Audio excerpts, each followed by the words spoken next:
இன்னைக்கு சவுண்ட் சம்பந்தப்பட்ட ரெண்டு இன்ட்ரெஸ்டிங்கான ப்ராடக்ட் பற்றி தான் பார்க்க போகிறோம். ஒன்று இது, ரெண்டாவது இது. இதில் தான் எனக்கு ரொம்ப இன்ட்ரெஸ்டிங்காக ஏதோ இருக்கிற மாதிரி ஃபீல் ஆகுது. ஃபர்ஸ்ட் இதை பிரிச்சுருவோம். கண்ணா ரெண்டு லட்டு திங்க ஆசையா.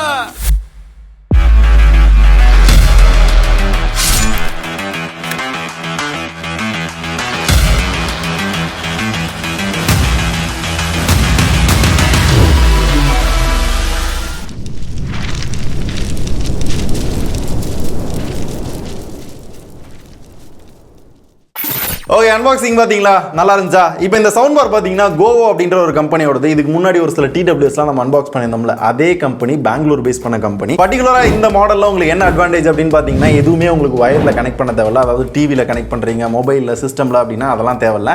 ஜஸ்ட் பவருக்கு மட்டும் நீங்கள் வந்து வயர் கொடுத்தா போதும், மிச்சம் எல்லாமே வயர்லெஸ். இதுக்காக பார்த்தீங்கன்னா மொத்தமாக 4 2.2 இன்ச்சஸ் இருக்கிற எக்ஸ்ப்ளோசிவ் டிரைவர்ஸ் வந்து யூஸ் பண்ணியிருக்காங்க. கூடவே ஒரு சப்வூஃபரும் இருக்குது. தனியாக நீங்கள் வந்து இந்த சவுண்ட் பாரை யூஸ் பண்ணுறதா அப்படின்னாலும் பண்ணலாம். சப்வூஃபரை சேர்த்து யூஸ் பண்ணுறப்போ பேஸ் தரமாக விழுகுது. அண்ட் இந்த சவுண்ட் பாருமே 2.1 சேனல் சவுண்ட் பார் தான். சவுண்ட் குவாலிட்டியை பொறுத்தவரை ஒரு பெரிய ஹாலில் ஃபுல் சவுண்ட் வச்சிங்க அப்படின்னா சவுண்ட் பிரிச்சு எடுக்கும். எல்லாத்தையும் உங்களால் வந்து தனியாக கண்ட்ரோல் பண்ணிக்க முடியும். அதுக்கு தான் ரிமோட் கொடுத்துருப்பாங்க. மூவிஸ் வேணும் அப்படின்னா மூவிஸ் தனியாக, மியூசிக் தனியாக. 3D சரவுண்ட் சவுண்ட் வந்து கொடுத்துருக்காங்க. அதுவும் கொஞ்சம் டிஃப்ரெண்ட்டாக கேட்கும்னாங்க. 3D மட்டும் எனக்கு பெருசாக ஃபீல் ஆகலை.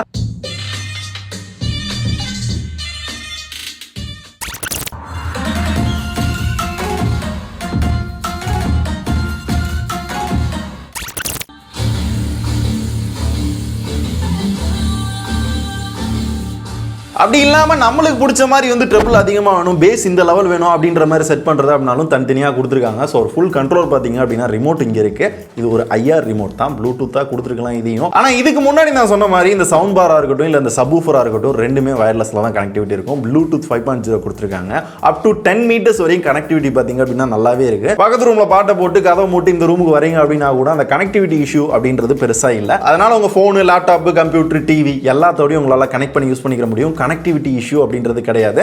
அண்ட் பேரிங்கும் லேட்டன்சி இருக்கு, மியூசிக் லேட்டா வருது, அந்த மாதிரி பஞ்சாயத்தும் கிடையாது. ப்ளூடூத் இல்லாம வேற கனெக்டிவிட்டி அப்படின்னு பாத்தீங்கன்னா பென்ட்ரைவ் போட்டுக்கலாம், USB போர்ட் இங்க ஒன்று கொடுத்துருப்பாங்க. அண்ட் இந்த சைட்ல ஆக்ஸ் போர்ட் ஒன்று இருக்கும், ஆப்டிகல் போர்ட்டும் இருக்கு. அண்ட் கடைசியா HDMI கொடுத்துருக்காங்க. அதுக்கு பக்கத்துல பாத்தீங்கன்னா ஒரு சின்ன LED இருக்கு. பார்க்க நல்லா இருக்க மாதிரி இருக்குல்ல. ஆனா என்னன்னா இருட்டில் போயிட்டு இந்த LED ஆன் பண்ணிட்டு நீங்க அந்த பட்டனை தேர்ந்தீங்க அப்படின்னா எது எந்தெந்த பட்டன் அப்படின்றது தெரியல. ஸோ டிசைன் நல்லா இருக்கு. இதை இன்னும் கொஞ்சம் இன்ட்ரெஸ்டிங்கா வேற இடங்களில் கொடுத்துருந்தாங்க, இல்ல பட்டனை மாத்தி கொடுத்துருந்தாங்க அப்படின்னா நல்லா இருந்திருக்கும். குவாலிட்டிலையும் எந்த இடத்துலையும் குறை சொல்ற மாதிரிலாம் இல்ல. சவுண்ட் பாரும் சரி, சப்வூஃபரும் ரெண்டுமே நல்லா பண்ணிருக்காங்க. விலை அப்படின்னு பார்த்தோம் அப்படின்னா 8999 ரூபாய், கிட்டத்தட்ட 9000 ரூபாய்க்கு இந்த சவுண்ட் பார் நல்லா இருக்கா அப்படின்னு கேட்டீங்கன்னா, இப்ப மார்க்கெட்ல இருக்க நிறைய சவுண்ட் பார் பாத்தீங்க அப்படின்னா 8500, 9000, 9500 இந்த ரேஞ்சில தான் வைக்கிறாங்க. பிரைஸும் நல்ல காம்படிட்டிவான பிரைஸ் தான் கொடுத்துருக்காங்க. பர்சனலா இந்த சவுண்ட் பார் எனக்கு பிடிச்சிருக்கு, நல்லா இருக்க மாதிரி தான் தெரியுது. இருந்தாலும் உங்களோட ஒப்பீனியன் எந்த அளவுக்கு நல்லா இருக்கு, 9000 ரூபாய்க்கு ஒரு சவுண்ட் பார் நீங்க வாங்க ரெடியா இருக்கீங்களான்றத சொல்லுங்க. இப்போ இந்த TWSும் பார்க்கறதுக்கு இன்ட்ரெஸ்டிங்கா கொஞ்சம் டிஃப்ரெண்டா இருக்க மாதிரி தான் தெரியுது. இதுவும் எப்படி இருக்குன்றத பிரிச்சு பார்த்துருவோமா? கோவோ கோபர்ஸ் 902 பர்டிகுலராக இந்த TWSல எனக்கு ரொம்ப பிடிச்சது என்ன அப்படின்னு பார்த்தீங்கன்னா, இப்போ வர எல்லா TWSும் ஒரே மாதிரி தான் லான்ச் பண்ணுறாங்க. அந்த டிசைனும் பார்க்கறதுக்கு பார்த்து புளிச்சு போச்சு. அதை பார்க்குறப்ப இது கொஞ்சம் டிஃப்ரெண்ட்டாக இருக்குது. ஸோ சார்ஜ் போடுறது அப்படின்னாலும் பின்னாடியே கொடுத்துருக்காங்க. கொஞ்சம் காம்பாக்டாக இருக்க மாதிரி தெரிஞ்சாலும் பேண்ட் பாக்கெட்டு, சட்டை பாக்கெட்டில் வச்சிங்க அப்படின்னா கொஞ்சம் பொடப்பாக தெரியுது. ஸோ இந்த கேஸ் பார்த்தீங்க அப்படின்னா கொஞ்சம் பெருசாக தான் கொடுத்துருக்காங்க. குவாலிட்டி வைஸும் நல்லா இருக்குது.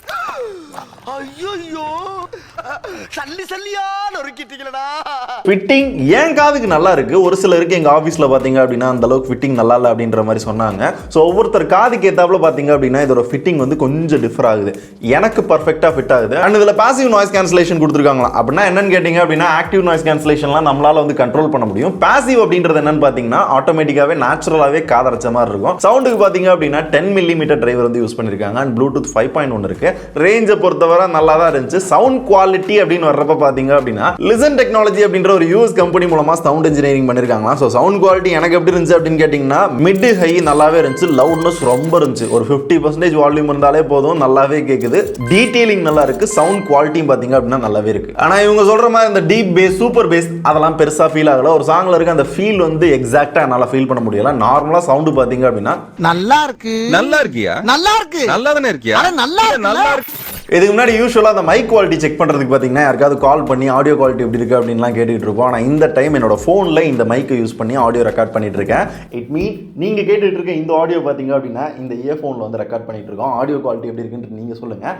நான் யூஸ் பண்ண வரை எப்படி இருக்குன்னு கேட்டிங்க அப்படின்னா ஏதோ கிணத்துக்குள்ள உட்காந்து பேசுகிற மாதிரி இருக்குது. லைட்டாக அந்த எக்கோ வந்து ஃபீல் ஆகுது. மைக் குவாலிட்டி டீசெண்டாக இருக்குது. அப்புறம் இதுலேயும் கேமிங் மோட் இருக்குது. லெஃப்ட் சைடில் ட்ரிபிள் டேப் பண்ணுறப்ப கேமிங் மோட் ஆன் பண்ணிக்கிற முடியும். லேட்டன்சி ரொம்ப பெருசாலாம் ஃபீல் ஆகலை. ரொம்ப மைன்யூட்டாக உத்து கவனிக்கிறப்ப பார்த்தீங்க அப்படின்னா லைட்டாக அந்த லேட்டன்சி இருக்கிற மாதிரி ஃபீல் ஆகும். அப்புறம் இதே மாதிரி ரைட் சைடில் ட்ரிபிள் டாப் பண்ணீங்க அப்படின்னா வாய்ஸ் அசிஸ்டன்ட் ஆக்சஸ் பண்ணிக்கலாம். கூகுள் அசிஸ்டன்ட், சிரி இதெல்லாம் ஆக்சஸ் பண்ணிக்கிற முடியும். இதை இன்னொரு விதத்தில் சொல்லணும் அப்படின்னா ஆண்ட்ராய்டு, ஐஃபோன் ரெண்டுலையுமே இந்த டிடபிள்யூஎஸை யூஸ் பண்ணிக்கிற முடியும். மிச்ச டச் கண்ட்ரோல்லாம் பார்த்தீங்கன்னா யூஸ்வலாக எல்லா டிடபிள்யூஎஸ்லையும் இருக்கிற மாதிரி தான் வால்யூம் கண்ட்ரோல் கொடுத்துருக்காங்க. ரைட் சைடில் லாங் ப்ரெஸ் பண்ணுறப்ப வால்யூம் இன்க்ரீஸ் ஆகும், லெஃப்ட் சைடில் லாங் ப்ரெஸ் பண்ணுறப்ப வால்யூம் டிக்ரீஸ் ஆகும். IPX4 ரேட்டிங் கொடுத்துருக்காங்க. நம்மளோட வேர்வை சின்ன சின்ன தண்ணி போடுது அப்படின்னா ஒன்றாகாது. பேட்டரி அப்படின்னு பார்க்குறப்ப பெரிய கேஸாக இருக்கா, ஆக்சுவலி 20 மணி நேரத்துக்கான பேட்டரி தான் இருக்குமா.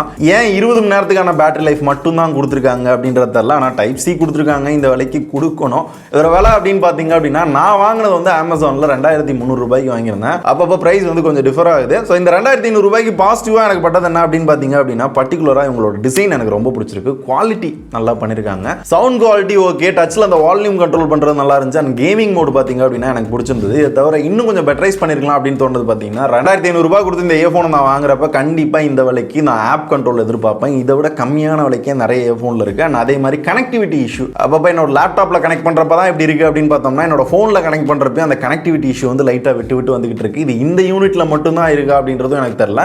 இப்போதைக்கு நான் யூஸ் பண்ணதில் இந்த பிரச்சனை இருக்குது. இன்னும் கொஞ்சம் காம்பாக்டாக கொடுத்துருந்தாங்க அப்படின்னா இன்னும் கொஞ்சம் நல்லா இருந்திருக்கும். இதுதான் இந்த டிடபிள்யூஎஸ் பற்றின என்னோட பர்சனல் ஒப்பீனியன். இதை பார்க்குறப்ப 2500 ரூபாய்க்கு எந்த அளவுக்கு ஒர்த்து, நீங்கள் இதை பற்றி என்ன நினைக்கிறீங்க அப்படின்றத நீங்களும் சொல்லுங்கள்.